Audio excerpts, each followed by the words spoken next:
Well, hey there, friendships. Welcome back to Curtis's Corner. If you're new here, hi, I'm Curtis. This is my corner, and welcome to another Movie Monday. On today's episode, we're going to be talking about the remake Wolfman, directed by Leigh Whannell and distributed by Universal Pictures and Blumhouse. So, if you're interested in hearing my thoughts and opinions on this film, then keep on watching.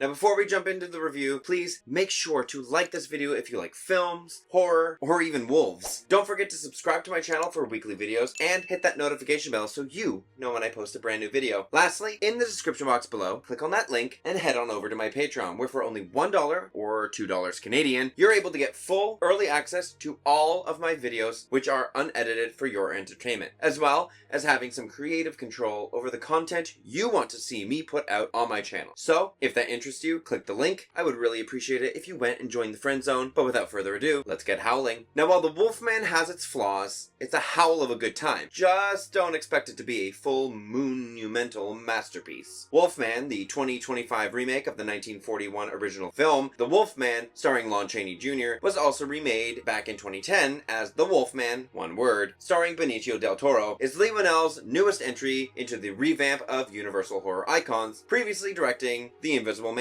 from 2020. Now, Christopher Abbott plays the titular character of the Wolfman, known in this film as Blake Lowell instead of Lawrence Talbot. The performance Christopher gives as Blake is very down-to-earth and extremely realistic in terms of how he is as a family man and father, dealing with past relationships with his estranged father, and also during his descent into the sickness, as his film is calling it, into becoming the Wolfman. The range of emotions that Christopher is able to show on screen is fantastic to watch as he switches from being a happy father to being angry but worried, and ultimately becoming frightened at what he is becoming and how it's affecting his family. Julia Garner also joins the cast of fantastic performances in this film as Charlotte. She delivers some heart-wrenching scenes as she must protect her daughter that she is attempting to rekindle a relationship with, as she doesn't feel she is as close to her as Blake is. She also delivers some great emotional scenes too, when she is frightened or sad with the events and consequences of actions taking place throughout. Matilda Firth plays Blake and Charlotte's daughter Ginger. Her performance was exactly where it needed to be for this film. Timid and shy, but also delivering some pretty intense screams of horror during the more intense sequences of the film. She is able to sympathize with the main character while simultaneously being afraid of him. Now, acting aside, the film starts off pretty simple. A boy learning to hunt, berated by his overprotective father, come to find out that the child is Blake, and then has some of these traits his father had. There is an underlying element of drama going on between Blake and Charlotte, as they seem to have hit a small, rough patch in their marriage, which only will become bigger as the film continues. The trope of going away to deal with it indirectly, while executed well, is tiring at the end of the day. It's a trope that is way overused and outdated at this point, and directors and writers alike need to start realizing that there are other ways to fix a problem that doesn't involve let's go away for X amount of time together. The visual and sound of the film are impeccable. There's a creepy, ominous factor along with pairing it to a very grounded and realistic setting that could easily be anywhere in the world. The treatment of the actual Wolfman was handled greatly with the slight twist to the lore behind it. While all the elements were there, from the transformations, the infection, and how quickly it spreads throughout your body, and the side effects, while dealing with it, the end product can come off as goofy and not scary at all. While it is made to be more realistic and disease-based rather than supernatural-based, this ends up hurting the film overall, as you're pairing what essentially is a full-grown man running around like he's an animal, which, if he looked more animalistic, could have paid off. The ending, unfortunately, was also to be desired. While the ending of The Invisible Man from 2020 left it open for it to possibly continue on in the future in some way, there is a finite and definitive ending here that shows this film it has nowhere to go but this film alone. Now, while I absolutely love the idea of bringing these characters from the early to mid 1900s back to the forefront, I think they need to be done expertly and form those connections to become something even larger down the line. While not outright stating that these characters need to become a franchise and connect it with each other, like Universal attempted to do back in 2017 with the Dark Universe's debut of The Mummy, I think that there should be some hints or nods to other properties that could end up popping up sometime in the future. We need to get back into the supernatural side of things while still keeping it believable and be able to expand on this universe so that all these characters are able to meet up and go at it once more in today's day and age with the technology and skills of makeup artists that we have